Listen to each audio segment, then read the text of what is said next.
Fresh from the showcase here at SwissWatchExpo, and Jubilee means celebration, and today we are celebrating having the Jubilee bracelet on all three current production models of the GMT Master II.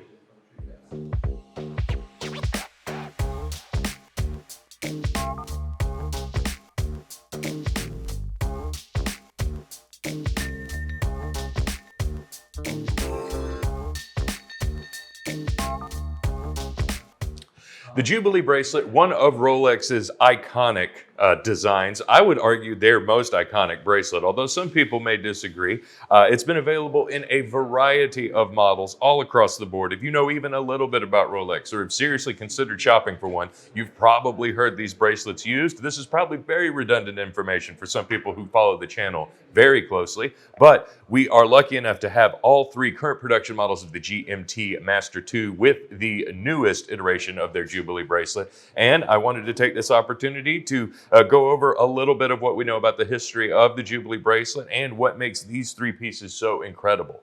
Now, Jubilee does mean anniversary or the celebration of an anniversary. It was released in 1945 to celebrate Rolex's 40th anniversary. So this was a new bracelet designed for their Oyster Perpetual, which was at the time, I believe, their most popular model. And even at its inception, it was considered to be a dressier, more elegant alternative. And that's definitely remained true for the 80 some odd years it's been in production now, or I guess not quite 80 now that I'm doing the math in my head, but it's still been around for a quite long time. And while the look has remained essentially unchanged, they have made some very important changes to them throughout the years.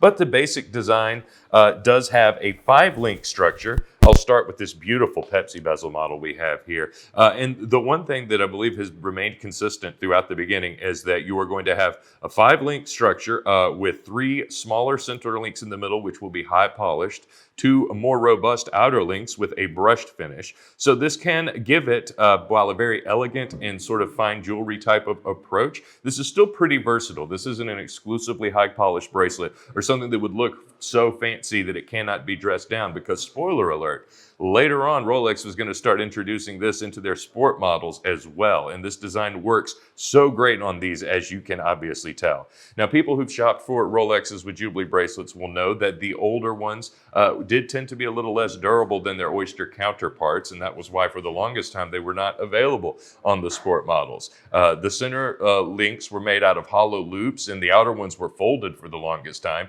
And this is just not as robust as it's been now. Their technology and their engineering has come a long way. And now I believe these Jubilee bracelets are going to be every bit as strong as their Oyster band counterparts that they traditionally made in their more rugged watches. And that's why not only when they introduced the newest version of the Jubilee bracelet in 2018, they didn't just start introducing it onto their sport models. This, according to Rolex, is going to be exclusively what the GMT Master II is available in moving forward. Obviously, Rolex is subject to change and are definitely going to probably eventually, I think, bring the Oyster band back to the GMT. But for the foreseeable future, every new GMT you're able to see or buy or shop for at least the next several years are going to come on these Jubilee bands. But you know what? I don't mind so much because they look absolutely incredible. The first one I was holding in my hands, I just wanted to grab the oldest one, the Pepsi bezel model, which was the first one, the first colored bezel model they reintroduced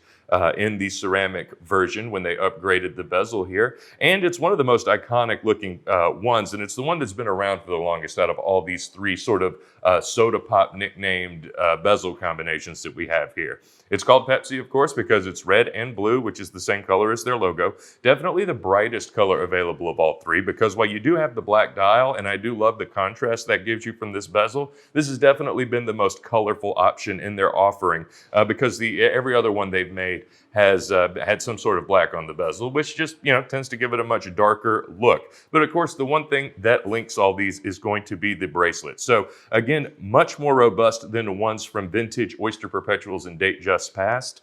This is all solid, so all of these links are connected and are solid. No loops here, so these are going to hold up to wear and to stretch if you get any at all, even decades into the future. Much, much better than the vintage ones you're probably more familiar with.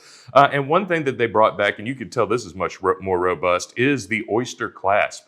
that's on this. And you can definitely just tell because this has the two-piece folding lock mechanism, and it's just so much more heavier than the older ones, that really from the second this case ends, you're really dealing with something much, much more durable and much tougher than any Jubilee bracelet they've made before. And I think this is one of the biggest improvements in engineering that Rolex has made in the past several decades, especially when it comes to just how durable their watches are. The next one I wanted to show you is going to be the first one that Rolex introduced, or the first colored new combination that they made with the ceramic bezel, and this is the Batman, or in this case, what some people are calling the Batgirl, when it is on the Jubilee bracelet. Now, I was a little confused when I first started hearing that term being thrown around because I don't think Rolex ever made a GMT for women, but turns out it was because the Jubilee bracelet is a bit more elegant. Some people find this to be a more feminine looking watch than the Batman. I'm neither going to confirm nor deny that, but it is certainly a lot more elegant looking than the original Batmans that they introduced. And that's, again, a lot of the reasons why people want to shop for the Jubilee bracelets now, and why it's gotten so much more popular that they wanted to make the GMT Master series all about this bracelet now. The Batman was a big hit when it came out, or the Batgirl if you're talking about this one. People really love the blue and black combo, and a lot of people think it's a bit more versatile looking than the Pepsi. I would probably tend to agree because most people's wardrobes have a lot more blues and blacks than maybe the contrasting warm and cool colors of the Pepsi combo. I don't know. Personally, I do prefer the Pepsi, but I just tend to love brighter colors on my accessories anyway when I have the opportunity, but you really can't go wrong with any of these. Now, the last one, for people who have probably been really waiting for me to get to this one because this has been a very hard watch to get your hands on, the most recent introduction to the Rolex GMT line. I think as of the recording of this video, it's the last new sport model they introduced at all, and this is the Sprite. So, of course, keeping with the soda theme and keeping with the fact that Sprite's logo is green, I think they wisely decided to keep the black instead of going full lemon lime, yellow and green. I don't know if that would look as good. So luckily the Sprite is going to be more black and green, which I think is a great combo. Obviously the first thing that it's going to bring to mind is either going to be like a Kermit or a Starbucks or even a Hulk Submariner with the use of the green bezel. And like all of those, this watch is a smash hit. It is trading astronomically higher than retail and is one of the most desirable and sought after watches in the game today. Least of all, that's particularly surprising because as you can tell, and the big thing about this is what is considered the destro or the left-hand drive GMT because the crown is located on the other side. Finally, Rolex made a sport model for lefties such as myself, but frankly, since left-handed people are only one, I believe, 1/9 of the world population, the demand for this watch is clearly crossed over to the other side of the aisle there, and righties are really absolutely digging this piece too. I love the color combination. Of course, the exclusivity of it drives it a long way. And the fact that Rolex is just willing to introduce a new soda soda motif to the bezel to their variety. Now, I know these are all collector's terms, and I don't believe Rolex actually calls them this, but the fact that the collectors have gone this nuts to dub a new nickname for this, I believe before it even hit the market, really tells you how excited people were for Rolex to come out with a new color in this. And as of today, and I believe for the foreseeable future, this will only be available on this incredible Jubilee bracelet. Now, as you know, we haven't gone over every single soda variety. For this new reference, Rolex has yet to introduce, I believe, a root beer in a Jubilee bracelet or a Coke. So, of course, speculation is abound about what may or may not be the next one that Rolex introduces. But I have a gut feeling because the demand for this green and black Sprite is so high, I think we're still several years away from that next introduction. But for now, if you can get your hands or really need to get your hands on one or all three of these pieces, you please need to call us. And of course, if you, turns out, are not a fan of the Jubilee bracelet at all and hate the fact that Rolex is exclusively doing the GMT in this bracelet, well, guess what? That's why we sell certified pre-owned watches, and we have all the old references of the GMT going way, way back. So even if you are into vintage sport models, don't think that excludes you. Give us a call. We've got so many different types of Rolexes, I couldn't even begin to describe them all. And of course, like and subscribe to this channel if you haven't yet, and give us a call so we can find a watch for you at SwissWatchExpo.com.